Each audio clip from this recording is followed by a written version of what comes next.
Bueno, este fin de semana en varios medios se publicaron las opiniones de 30 políticos y economistas que están en contra por distintas razones de la reforma tributaria. Pese al artículo, desde el gobierno aseguraron que van a seguir trabajando en la medida. El proyecto va a ser votado, recordemos, en general este miércoles. Esa es la idea en la Comisión de Hacienda del Senado. Vamos a conversar de este tema con el economista Bernardo Fontaine. Muchas gracias por acompañarnos. Muchas gracias por invitarme. Encantado de estar aquí. A ver, lo primero, este inserto lo publica un movimiento que se llama Reforma contra la Reforma. ¿Ya? O sea, Reforma la Reforma. Sí. Reforma la Reforma. Ahora, claro, la pregunta es, ¿quiénes aparecen ahí, estas 30 personalidades, no son miembros necesariamente de este movimiento, ¿cierto? No, desde luego que no. Perfecto. Antes de ir al fondo, primero, ¿cuánto costó realizar estos insertos en distintos medios de comunicación? ¿Qué costo tuvo? Mira, yo aproximadamente. Yo creo que no tiene mucho sentido, no es muy educado hablar de plata en realidad, ¿no es cierto? La verdad que lo tiene absolutamente por cuánto tiene que ver también con qué poder tiene cada uno de influir en la agenda. Costó una cierta cantidad, no del otro mundo. Si hubiéramos tenido todos los recursos, habríamos publicado más avisos y hubiéramos publicado estos insertos probablemente en secciones de los diarios más leídas y más importantes que las que lo publicamos. La verdad que la motivación aquí fue informar, nada más que informar, ¿no es cierto? Estos son insertos informativos que lo que hacen es reunir las opiniones públicas que han entregado una cantidad de personalidades que yo no necesariamente diría que están en contra de la reforma en su totalidad, sino que están pidiendo cambios en la reforma, están pidiendo correcciones a la reforma. Sí, antes de ir a eso, aunque no le parezca educado, pero más allá que no me quiera decir cuánto costó, ¿quién financia esto? No, esto sencillamente lo financié yo. ¿Usted solo de su bolsillo? Exactamente. Y lo financié por una razón muy simple. Yo creo que esta reforma es una reforma muy mal hecha, que le falta mucho calle, mucho vida real de cómo funciona la economía, y que no es una buena reforma para el país, ¿no? Ya vamos a preguntarle por qué, porque queremos entrar en el detalle de eso, pero antes, cuéntale a la gente también quiénes componen este movimiento de reforma de la reforma. Claro. ¿Quiénes están dentro de este grupo? Mira, lo que hemos reunido ahí es un grupo de expertos tributarios, de abogados tributarios y de economistas fundamentalmente, que quieren tener una mejor reforma tributaria. Entre ellos está Rafael Garay, está Carlos Boada, está Javier Jaque. Ahora, más que un movimiento, porque esto no es un movimiento político para nada, digamos, ¿no es cierto? Lo que esto busca es crear un portal más bien, ¿no es cierto?, de información, donde queremos que la gente pueda informarse, debatir, analizar la reforma tributaria. Ahora, ustedes no le pidieron permiso a las personas que pusieron en este inserto, con citas que son rigurosamente de ellos, y se pone la fecha y el medio en que las dieron, pero ustedes no le pidieron permiso a esas personas para usar sus caras y sus nombres en este inserto. No, por cuanto no estamos usando nada, lo único que estamos haciendo es reproduciendo las declaraciones públicas que ellos han hecho en distintos medios.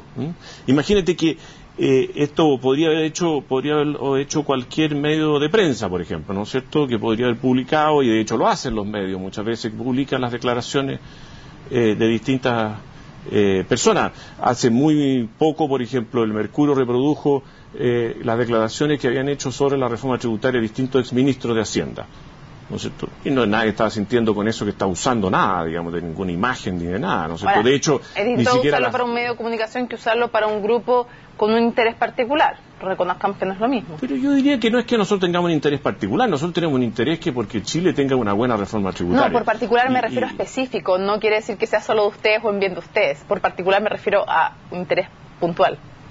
De acuerdo, pero es que es consistente con lo que todas esas personas han declarado.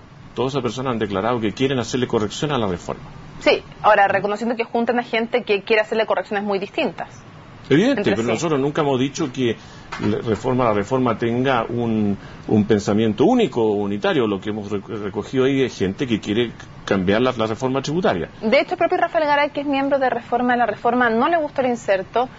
Dijo que aunque a él no le hubieran pedido permiso, él no había que pedirle disculpas porque por último él estaba dentro de Reforma de la Reforma, pero que sí le parecía que era confuso poner a gente como Vigi al lado de Velasco y a él mismo, que lejos de querer bajar los impuestos quiere subirlo.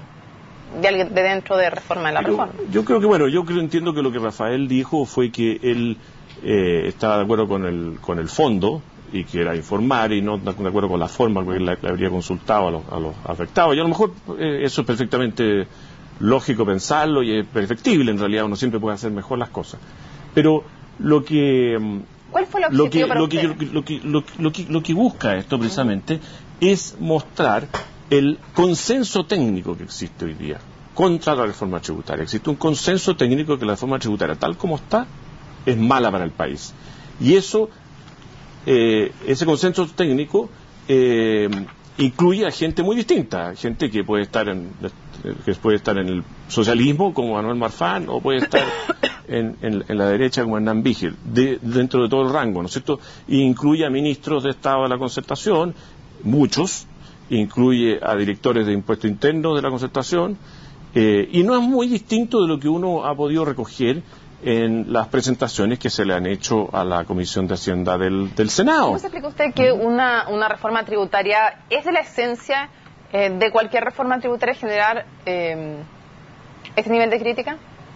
No, yo creo que si la reforma tributaria estuviera bien hecha, no habría generado este nivel de crítica. O si se hubiera planteado esta reforma como un borrador primero, y hubiera sido fruto de una discusión, de un análisis público previo a ser mandado al Parlamento, probablemente esto se habría solucionado. Pero lo interesante que existe es que ni siquiera dentro de la nueva mayoría esta reforma tributaria tiene consenso. Y de hecho, buena parte de las críticas, y de críticas muy fuertes, digamos, han venido de gente de la nueva mayoría, como Ricardo Escobar, por ejemplo, que ha hecho un gran análisis de los 1000 problemas que tiene la renta atribuida. El director de Servicio de Impuestos El Internos. director de Impuestos Internos de Michelle Bachelet, o como Andrés Velasco, su exministro de Hacienda, ¿no es cierto?, que ha dicho que esta es una reforma perjudica mucho al ahorro, como lo ha dicho Manuel Marfán. Entonces, yo creo que es interesante, porque lo valioso, encuentro yo, es que ahí se puede encontrar una forma de discutir políticas públicas de manera técnica, y que puede mejorar mucho las políticas de Chile. Y yo creo que, perdona para terminar, yo creo que uno de los grandes errores de la reforma tributaria que se planteó como un todo o nada, que esta es la reforma y punto, sin diálogo, sin discusión, sin análisis técnico. Y eso le hace muy mal al país, le hace muy mal a la política. Antes de entrar a los cambios que se han propuesto en estos días, o que se ha filtrado que se habrían propuesto, y algunos de ellos ni tan filtrados porque los han contado los propios senadores del Pacto de Nueva Mayoría, pero ¿por qué cree que de tener un apoyo mayoritario, al menos en las encuestas, estamos hablando a nivel de encuestas, ¿por qué de tener un apoyo mayoritario a nivel de encuestas la reforma tributaria pasa a bajar y estar en menos del 50% según las últimas encuestas que conocemos? Claro, de hecho la encuesta de hoy día, ¿no es cierto?, habla de que hay un 40% en desacuerdo y un 34% en acuerdo, ¿no?, que está de acuerdo con la reforma tributaria. Yo creo que lo que ha pasado es que esto es un tema complejo, un tema árido, digamos, ¿no es cierto?, y lentamente la gente se ha ido informando y se ha ido dando cuenta que esto es una reforma tributaria muy grande, que como cualquier alumno de economía sabe de primer año, solamente se puede, la carga de esta reforma tributaria se puede repartir a lo largo y ancho de toda la economía. Una parte de la reforma tributaria la van a pagar los dueños de las empresas, una parte la van a pagar los trabajadores con menores empleos, o menores salarios, menores crecimientos del empleo y de los salarios, y otra parte la van a pagar los consumidores con aumentos de precios.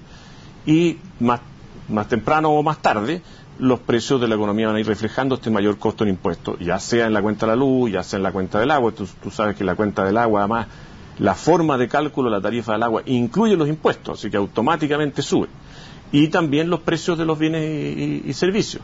Además, también se ha visto de que la clase media se va a ver afectada, y de hecho hoy día el 60 y tantos por ciento, no, 69% en concreto, de los encuestados dicen que la clase media sí se va a ver afectada. Y no puede ser de otra manera. O sea, aquí van a subir las bebidas, van a subir el pisco, van a subir los alcoholes, van a subir los cigarrillos, y tiene que ser así. Un artículo de primera necesidad en todo caso, eso, que cabe nombrar. No, si yo no estoy en contra de que... Pero yo hablo de otros temas que tienen que ver con cosas como que son de grueso, de importancia, claro, y sobre la que hay distintas visiones. Pero yo creo que lo importante fue que aquí se partió con un gobierno muy cerrado, que no discutía nada y que negaba que la reforma tributaria tuviera efecto. O sea, mire, aquí nadie se va a ver afectado excepto los muy, muy ricos. Y no hemos dado cuenta que eso no es así, es imposible que sea así, y todos vamos a ser afectados, uno más que otro. Quiero llevarlo a esa afirmación, porque el ministro de Hacienda, Alberto Arenas, insiste no solo en que lo que usted dice no es verdad, que van a subir los precios de algunos productos, salvo algunos que son evidentes que van a subir, como por ejemplo, no sé, una piscola, por decirlo coloquialmente, porque es evidente que ha subido un cigarro. Pero no solo eso, sino que él sostiene que esta reforma tributaria no le va a afectar al 95% de las empresas del país. No solo eso, sino que más sostiene que la gran mayoría de las pymes no ocupa el food. Me gustaría que desde su perspectiva rebatiera estas dos afirmaciones. Mira, primero yo creo que el ministro ha ido cambiando también, porque ya en la presentación que hizo al Senado él reconoció que iba a haber aumentos de precios. Por ejemplo, le había dicho que las viviendas no iban a subir de precio, y ahí reconoció que sí iban a subir de precio, y van a subir entre un 3 y un 10%. La Cámara de Construcción decía que eso iban a subir entre un 7 y un 13. Bueno, pero estamos hablando de cuánto van a subir, pero van a subir, ¿no es cierto? Y también reconoció que la electricidad va a subir. En el agua nunca ha opinado, pero el decreto que fija las tarifas del agua es bien claro, dice que la rentabilidad para las compañías se calcula después de impuestos y por consiguiente el impuesto sí lo afecta. Ahora, respecto al tema de las pymes, yo creo que ahí lo que el ministro se ha referido es a las pequeñas empresas, no a las pymes, porque las pymes se componen de las pequeñas y las medianas. Las medianas, que son las que venden más de 500 millones de pesos, el ministro siempre ha dicho que van a recibir el grueso de la reforma tributaria. Nunca lo ha negado eso. Él se ha referido a que las pequeñas no recibirían el efecto de la reforma tributaria. Esas son mucho en número, son el 95% de las empresas, pero representan solamente un 25% del empleo y un 7% de la producción. Por consiguiente, ese 5% de empresas que parece ninguneado, parece insignificante, representan el 75% del empleo y el 90 y tantos % de la producción de Chile. Por tanto, el decir que lo importante no es tanto cuánto se afecta el número de empresas, sino el número de personas, ¿no es cierto?, afectadas. Ahora, incluso ese 95% sí se ve afectado, porque una parte sí afecta de pequeñas empresas, una parte sí utiliza el food. Y por otra parte, esas empresas tienen un par de sistemas tributarios que tienen unos nombres muy poco sexy, que son 14 bis y 14 cuater, que permiten en el fondo que puedan reinvertir utilidades sin pagar impuestos. Y eso se elimina. Por consiguiente también se ven afectadas. Ahora, uno podría decir, a ver, no habría que preocuparse tanto de las grandes empresas que tienen cómo afrontar una reforma tributaria, y sí de esta mediana empresa. ¿Qué pasa con la mediana empresa, que no es la grande, que tiene buenas espaldas, ni la pequeña, que usted mismo dice se va a ver afectada pero en menor medida por esta reforma tributaria? Claro. Bueno, yo creo que tú has dado en el clavo. Aquí hay un conjunto de empresas que del punto de vista de impuesto interno se califican de grandes, pero en realidad no son tan grandes, digamos, ¿no es cierto? No son las 200 empresas más grandes, sino que son las que están entre medio.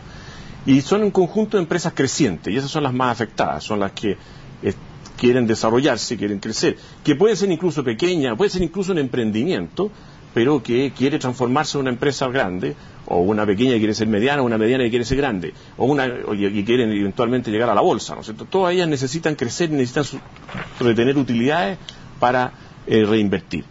Y esas son las que están más afectadas por esta reforma. ¿Por qué? Porque esta reforma lo que hace es castigar la reinversión de utilidades, castigar el ahorro.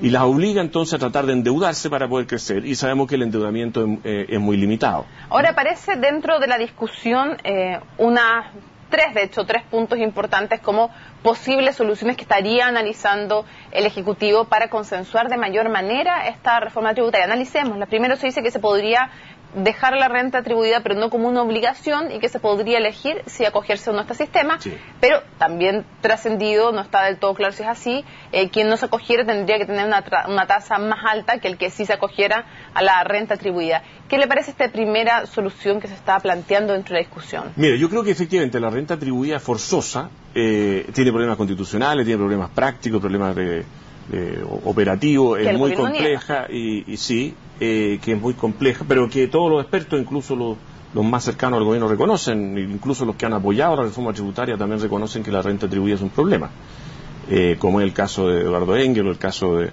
de Claudio Agostini.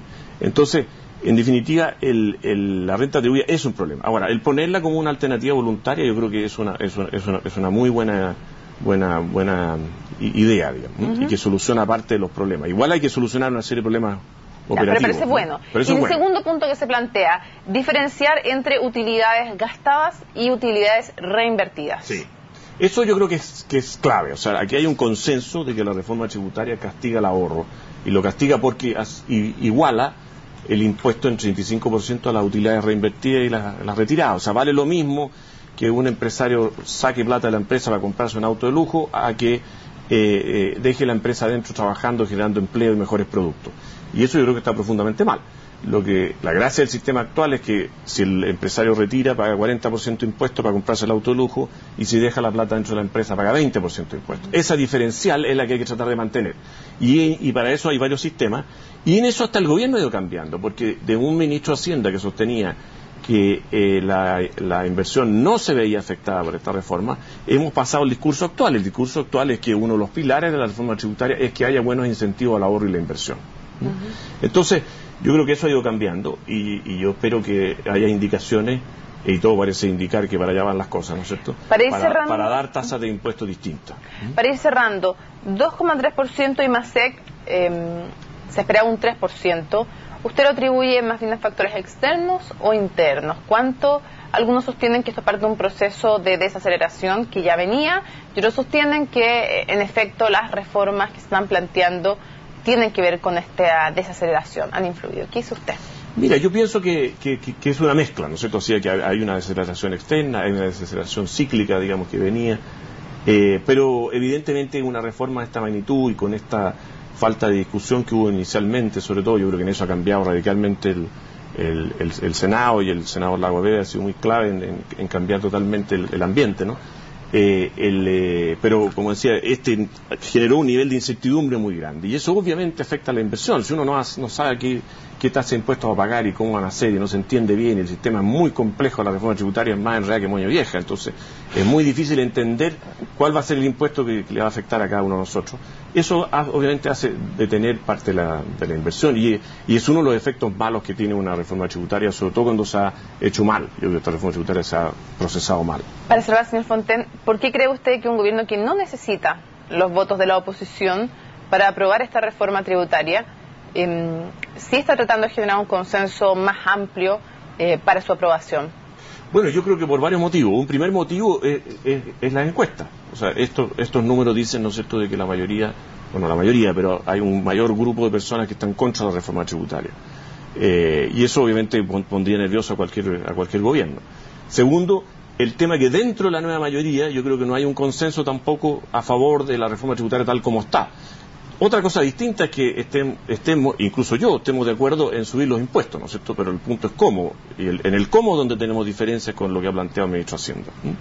Y tercero, yo creo que es la constatación de que el poner una reforma tributaria o una reforma de esta envergadura en forma solitaria, digamos, solo el gobierno, digamos, a rajatabla, genera un nivel de incertidumbre demasiado grande, y eso es perjudicial.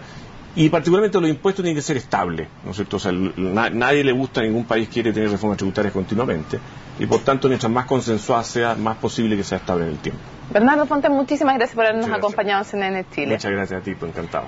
Hacemos una pausa cuando estamos a minutos de la cadena nacional de la presidenta Michelle Bachelet, en que va a anunciar la decisión de si impugnará y cuándo la competencia de la Corte Internacional de Justicia de La Haya. Pausa y regresamos.